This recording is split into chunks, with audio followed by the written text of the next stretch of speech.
Assalamualaikum warahmatullahi wabarakatuh. Kami dari kelompok 5 dengan anggota Ika Lutfiana, Muhammad Raja Lutfi, Muhammad Akbar, Rahayu, Salsabila Azmia Putri, Sylvi Zuryani, Sri Indriani ingin menyampaikan materi tentang keamanan sistem informasi. Konsep keamanan sistem informasi. Masalah keamanan menjadi aspek utama dari sebuah informasi. Semua organisasi memiliki kebutuhan untuk menjaga agar sumber daya informasi tetap aman. Jika sebuah informasi dapat diakses oleh orang yang tidak berhak atau tidak bertanggung jawab, maka keakuratan informasi tersebut akan diragukan, bahkan akan menjadi sebuah informasi yang menyesatkan. Keamanan informasi ditujukan untuk mendapatkan kerahasiaan, ketersediaan, serta integritas pada semua sumber daya informasi. Keamanan informasi ini digunakan untuk mendeskripsikan perlindungan baik pada peralatan komputer maupun non-komputer, fasilitas data, dan informasi dari penyalahgunaan pada pihak-pihak yang tidak berwenang dan tidak memiliki akses berkepentingan dalamnya.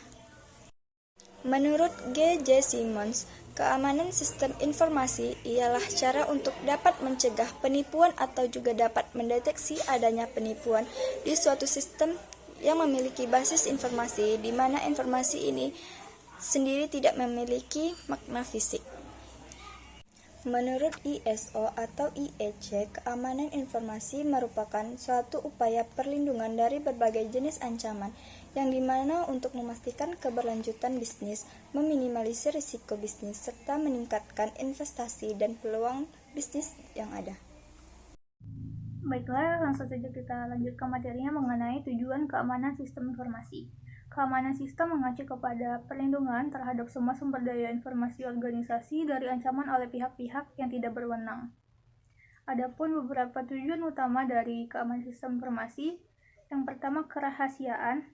Perusahaan berusaha untuk melindungi data dan informasinya dari pengungkapan kepada orang-orang yang tidak berwenang. Sistem informasi eksekutif, sistem informasi sumber daya manusia, sistem informasi kepegawaian atau SDM, dan sistem pemrosesan transaksi seperti penggajian, piutang dagang, pembelian, dan utang dagang amat penting dalam hal ini. Yang kedua ada ketersediaan. Tujuan dari infrastruktur informasi perusahaan adalah menyediakan data dan informasi bagi pihak-pihak yang memiliki wewenang untuk menggunakannya. Yang ketiga ada integritas. Semua sistem dan subsistem yang dibangun harus mampu memberikan gambaran yang lengkap dan akurat dari sistem fisik yang diwakilinya. Kemudian ada aspek keamanan sistem informasi. Dalam dunia komputerisasi seperti saat ini, keamanan dan keaslian suatu informasi sudah sangat penting. Adapun beberapa aspek dari keamanan sistem informasi. Yang pertama ada authentication. Aspek ini di mana agar penerima informasi dapat memastikan keaslian pesan tersebut datang dari orang yang dimintai informasi. Yang kedua ada integrity. Keaslian pesan yang dikirim melalui sebuah jaringan dan dapat dipastikan pesan yang dikirim tidak dapat dimodifikasi oleh orang yang tidak berhak dan dalam perjalanan pengiriman informasi tersebut. Kemudian ada non-repudiation, yang mana aspek ini merupakan hal yang bersangkutan dengan pengirim informasi. Kemudian ada authority, informasi yang berada pada sistem jaringan yang tidak dapat dimodifikasi oleh orang yang tidak berhak. Kemudian ada confidentiality, aspek yang merupakan usaha untuk menjaga informasi dari orang yang tidak berhak mengaksesnya. Kemudian ada privacy, suatu aspek yang lebih ke arah data-data yang memiliki sifat privat atau pribadi. Kemudian ada availability, aspek di mana ketersediaan hubungan dengan ketersediaan informasi ketika dibutuhkan. Kemudian yang terakhir ada access control, yang mana aspek ini berhubungan dengan cara pengaturan akses kepada informasi. Kemudian ada manajemen keamanan informasi. Pada keamanan informasi memiliki cakupan yang cukup meluas, khususnya terfokus pada tanggung jawab manajemen. Manajemen tidak hanya diperlukan untuk menjaga sumber daya informasi aman, tetapi juga diperlukan untuk menjaga suatu organisasi atau perusahaan tetap berfungsi setelah suatu bencana atau bocornya sistem keamanan. Manajemen keamanan informasi menjadi penting diterapkan agar informasi yang beredar di perusahaan dapat dikelola dengan baik sehingga perusahaan dapat mengambil keputusan berdasarkan informasi yang ada dengan benar pula dalam rangka memberikan layanan terbaik kepada pelanggannya. Pada bentuknya yang paling dasar, manajemen keamanan informasi terdiri atas 4 tahap, yaitu yang pertama ada identifikasi threats atau ancaman yang dapat menyerang sumber daya informasi suatu perusahaan, kemudian mendefinisikan risiko dari ancaman yang dapat memaksakan, kemudian penetapan kebijakan keamanan informasi, dan yang terakhir menerapkan pengendalian yang tertuju pada risiko. Manajemen risiko memiliki 3 bagian, yaitu yang pertama, identifikasi risiko secara material, yang kedua, pemilihan dan pelaksanaan langkah-langkah untuk mengurangi risiko, dan yang ketiga, melakukan pelacakan dan mengevaluasi risiko kerugian yang dialami dalam rangka untuk memvalidasi pada bagian nomor 1 dan 2 dari suatu proses. Implementasi kemampuan pada manajemen risiko terhadap sistem informasi, yaitu yang pertama ada strategi dan kebijakan. Strategi dan kebijakan manajemen risiko terhadap sistem informasi diperlukan untuk menentukan tujuan dari manajemen risiko sistem informasi yang secara keseluruhan membangun prioritas dan pentingnya manajemen risiko terhadap sistem informasi, memastikan cakupan area yang potensial dari risiko sistem informasi tersebut. 2. Peran dan tanggung jawab. Peran yang perlu ditentukan terlebih dahulu dan sesudah itu pihak yang tepat harus dipilih dan ditempatkan untuk melakukan peran tersebut. Yang ketiga yaitu proses dan pendekatan. Siklus hidup manajemen risiko memiliki beberapa langkah yang berbeda untuk berbagai jenis risiko, yaitu yang pertama identifikasi atau penemuan, yang kedua penilaian atau analisis, yang ketiga mencocokkan peran manajemen risiko teknologi informasi ke dalam struktur di mana dia seharusnya ditempatkan, dan langkah keempat yaitu membuat peran manajemen risiko teknologi informasi yang baru ketika dibutuhkan, mengalokasikan tanggung jawab bersama jika diperlukan dan memastikan semua tempat yang telah diambil. Implementasi keempat yaitu ada orang dan performa. Manajemen risiko pada sistem informasi juga dijelaskan mengenai pihak yang terkait serta performa mereka. Kemampuan dan pengetahuan dari orang-orang dalam manajemen risiko harus dikembangkan dan dipelihara. Selanjutnya yaitu implementasi dan pengembangan. Pihak yang berkepentingan terhadap sistem informasi ini tidak hanya akan menerima strategi dan cara baru dalam pengelolaan risiko sistem informasi ini tanpa pernah diberitahu mengapa diperlukan. Hal ini dilakukan dengan meyakinkan tentang pentingnya hal tersebut untuk sebuah perusahaan yang menerapkannya. Manajemen risiko diartikan sebagai pelaksanaan fungsi-fungsi manajemen dalam penanggulangan risiko yang ada di suatu perusahaan. Jadi mencakup kegiatan merencanakan, mengorganisir, menyusun, dan memimpin serta mengawasi sekaligus mengevaluasi program penanggulangan risiko. Pada dasarnya, risiko memiliki faktor-faktor dalam suatu perencanaan sistem informasi. Hal ini dapat diklasifikasikan ke dalam 4 bagian kategori suatu risiko, yaitu katastrofik atau bencana, kritikal atau kritis, marginal atau kecil, dan negligible atau dapat diabaikan. Adapun pengaruh atau dampak yang muncul terhadap suatu proyek sistem informasi dapat berpengaruh kepada, yaitu yang pertama nilai untuk kerja dari sistem yang dikembangkan, yang kedua biaya yang dikeluarkan oleh suatu organisasi yang mengembangkan teknologi informasi, yang ketiga dukungan pihak manajemen terhadap pengembangan teknologi informasi, dan yang keempat yaitu schedule terhadap waktu penerapan pengembangan teknologi informasi.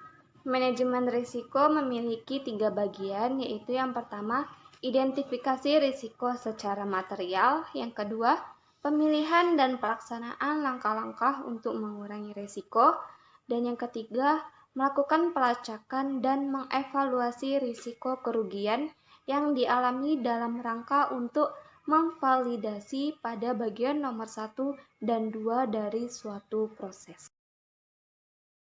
Di perusahaan, dalam melakukan kebijakan keamanan informasi, melakukan penerapan dalam pendekatan secara bertahap. Pendekatan tersebut diantaranya yakni fase pertama, inisiasi proyek, membentuk sebuah tim yang bertugas dalam mengembangkan dan mengawasi proyek kebijakan keamanan informasi yang telah dibentuk. Fase kedua, penyusunan kebijakan. Tim proyek berkonsultasi dengan pihak-pihak dan berpengaruh dalam menentukan persyaratan-persyaratan yang dibutuhkan untuk kebijakan baru. Fase ketiga, konsultasi dan persetujuan. Tim proyek berkonsultasi dan menginformasikan kepada para manajemen mengenai hasil temuan, meminta pandangan dan mengenai berbagai persyaratan kebijakan.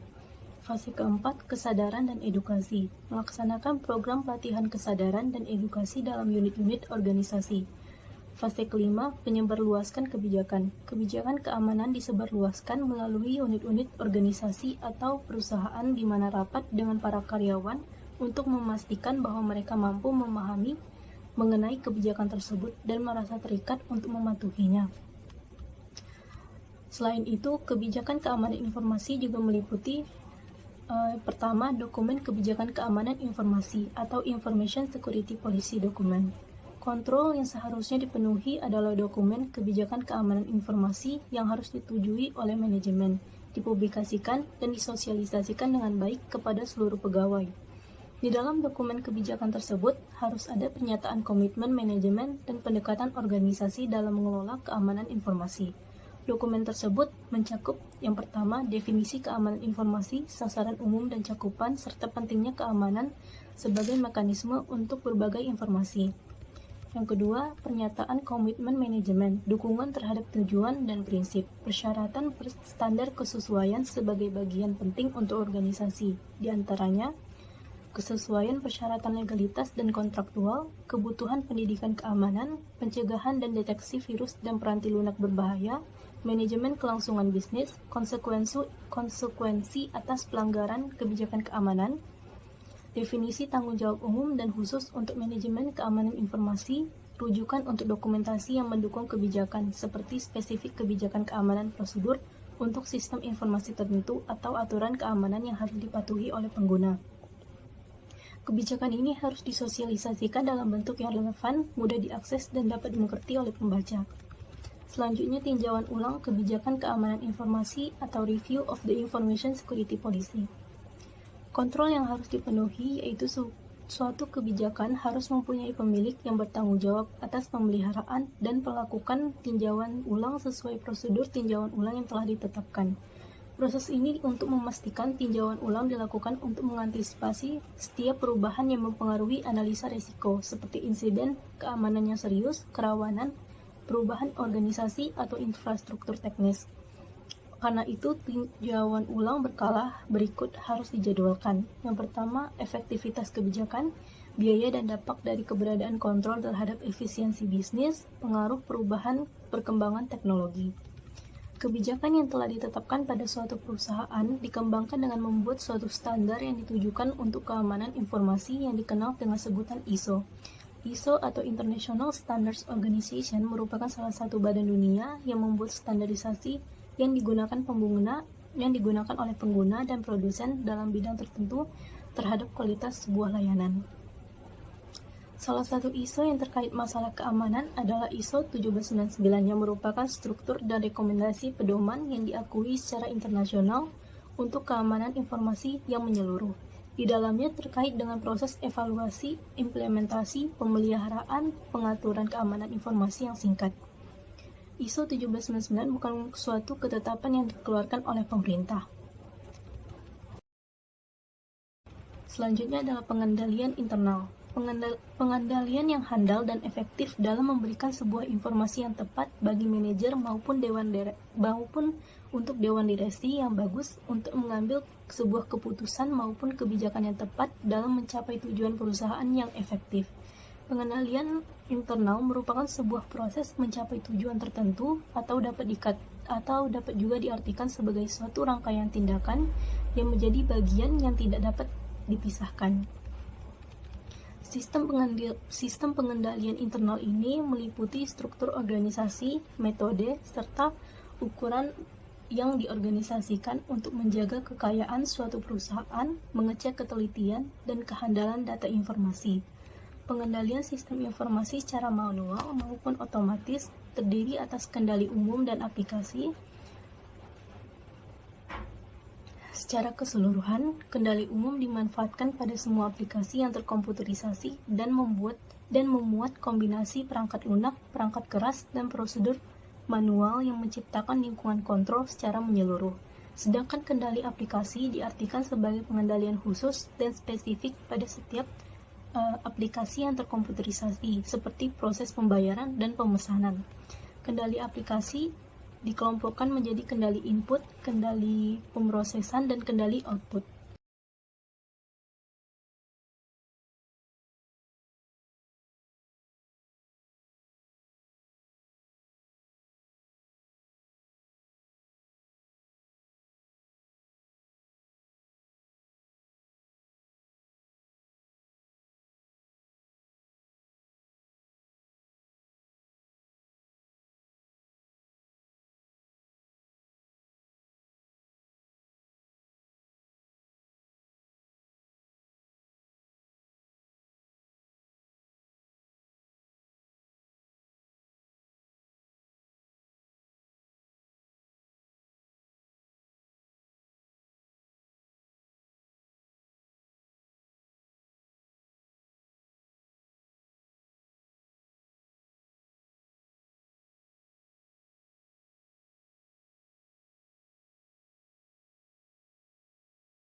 Selanjutnya itu hacker dan cracker. Hacker pada hakikatnya adalah orang-orang yang dapat dikategorikan sebagai programmer yang pandai dan senang mengotak-atik sesuatu yang dirasakan sebagai penghalang terhadap apa yang ingin dicapainya. Bagi seorang hacker, perlindungan terhadap sistem komputer adalah tantangan. Mereka akan mencari cara bagaimana bisa menembus password, firewall, access key, dan sebagainya. Walau demikian, hacker bisa dibedakan atas dua golongan, golongan putih white hat dan golongan hitam black hat. Selanjutnya itu cracker. Cracker adalah orang-orang yang menembus pertahanan keamanan sistem komputer untuk merusak, mencari keuntungan pribadi, dan merugikan pemilik sistem komputer. Hacker golongan hitam sebenarnya bisa dikategorikan sebagai cracker. Berbagai teknik yang digunakan untuk melakukan hacking. Yang pertama itu spoofing dan sniffing, denial of service, pencuri identitas, ancaman global atau cyber terrorism, dan cyber warfare. Click fraud, backdoor, man in the middle, replay, session hijacking, DNS poisoning, brute force software exploitation, war dealing, shin flood, ping of death, port scanning, Unicode, SQL injection, dan XSS.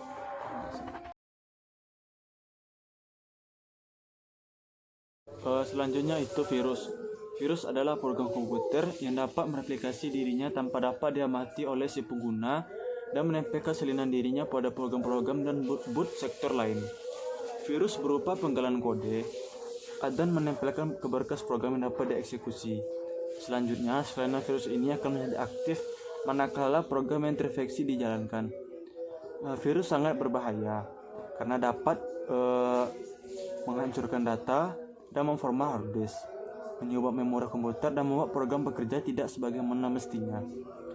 Virus dapat biasa menyebar saat pemakai mengandalkan arsip atau file yang telah terinfeksi.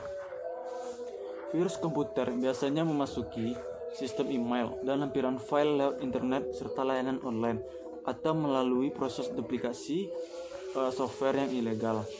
Virus akan menduplikasi dirinya sendiri ke dalam berbagai file dalam sistem operasi komputer, kemudian akan menyebar ke memori utama dan menduplikasi ke dalam hard disk.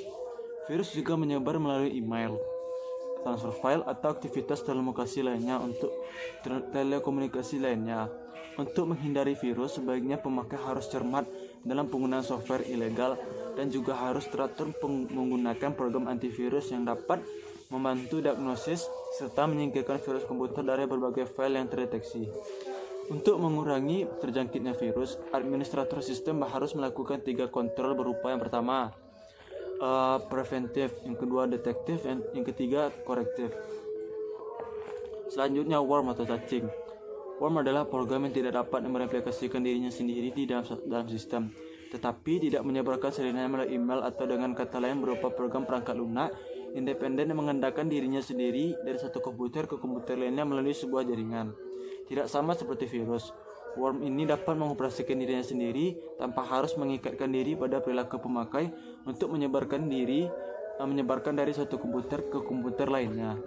Contoh worm yang terkenal adalah yang diciptakan oleh Robert Morris pada tahun 1998. Program yang dibuatnya dapat menyusup ke jaringan yang menghubungkan Massachusetts Institute of Technology, perusahaan RAND, Ames Research Centernya NASA, dan sejumlah universitas di Amerika. Worm ini telah menyebar ke 6.000 komputer sebelum akhirnya terdeteksi. Selanjutnya itu Trojan Horse. Trojan Horse adalah program yang dirancang agar dapat digunakan untuk menyusup ke dalam sistem. Sebagai contoh, Trojan Horse dapat menciptakan pemakai dengan wewenang supervisor dan atau super user. Pemakai inilah yang nantinya dipakai untuk menyusup ke dalam informasi Trojan ini tidak dapat mereplikasi atau mendistribusi dirinya sendiri. Si pemakai menyebarkan sebagai suatu perangkat. Pada saat perangkat itu digunakan, perangkat itu menghasilkan perubahan yang tidak diinginkan dalam fungsionalitas sistem tersebut. Contoh kuda Trojan yang terkenal adalah program Macintosh yang bernama Seksi Ladu Hypercard yang pada tahun 1998 membawa korban dengan janji menyajikan gambar-gambar erotis sekalipun janjinya dipenuhi. Program ini juga menghapus data pada komputer-komputer yang memuatnya. Selanjutnya pengendalian eksternal. Pengendalian eksternal adalah mekanisme yang diterapkan baik untuk melindungi sistem informasi dari risiko atau untuk meminimalkan dampak risiko tersebut pada perusahaan jika risiko tersebut terjadi. Pengendalian terhadap ancaman eksternal, kebanyakan pengendalian keamanan dibuat berdasarkan teknologi perangkat keras dan lunak. Di antaranya, yang pertama, firewall.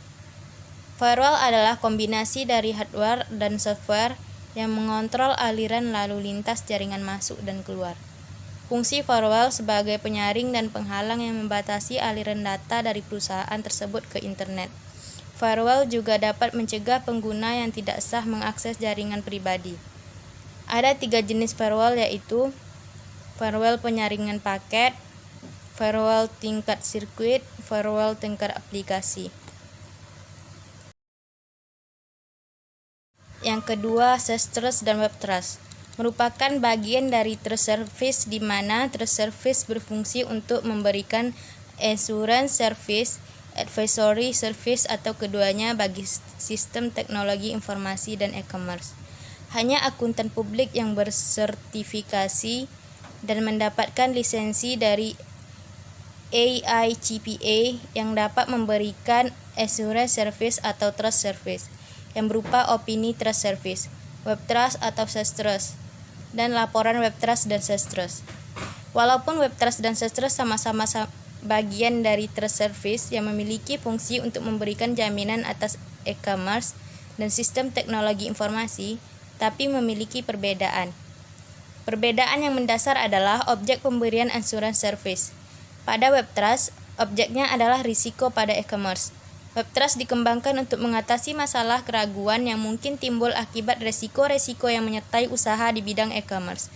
Sedangkan SaaS Trust memiliki objek assurance service pada reliabilitas sistem. Apakah sistem yang digunakan suatu perusahaan layak atau tidak dalam bisnis yang dilakukannya. Terakhir, pengendalian kriptografi. Kriptografi adalah suatu ilmu yang mempelajari teknik-teknik matematika yang berhubungan dengan aspek keamanan informasi seperti kerahasiaan data, keabsahan data, integritas data, serta autentikasi data. Ketika suatu pesan dikirim dari suatu tempat ke tempat lain, isi pesan tersebut mungkin dapat disadap oleh pihak lain yang tidak berhak. Agar pesan tidak terbaca, maka pesan tersebut dapat diubah menjadi suatu kode yang tidak dapat dimengerti oleh pihak lain. Suatu sistem kriptografi terdiri dari sebuah algoritma, seluruh kemungkinan plaintext, ciphertext, dan kunci-kuncinya. Sistem kriptografi merupakan suatu fasilitas untuk mengkonservasikan plaintext menjadi ciphertext dan sebaliknya. Ada 4 tujuan mendasar dari ilmu kriptografi yang juga merupakan aspek keamanan informasi, yaitu kerahasiaan, integrasi data, autentikasi, non-repudiasi. Data dan informasi yang tersimpan dan ditransmisikan dapat dilindungi dari pengungkapan yang tidak terotorisasi dengan kriptografi, yaitu penggunaan kode yang digunakan proses-proses matematika. Dengan pertumbuhan internet dan perdagangan elektronik yang sangat pesat, enskripsi data atau kriptografi telah menjadi pengendali yang sangat penting. Kriptografi adalah ilmu kode rahasia dan digunakan untuk memastikan bahwa transmisi data dan transaksi perdagangan elektronik membatasi akses data atau penggunaan untuk personil yang memiliki otorisasi, melindungi data dari pihak yang tidak memiliki otorisasi, dan menentukan dengan kepastian yang hampir absolut siapa yang mengirim pesan. Teknik kriptografi atau lebih sederhananya dikenal sebagai proses penyandian ini dilakukan dengan menggunakan sejumlah algoritma matematika yang dapat memiliki kemampuan serta kekuatan untuk melakukan yang pertama konfusi atau pembingungan, dan terakhir difusi atau peleburan. Baiklah, cukup sekian penjelasan dari saya.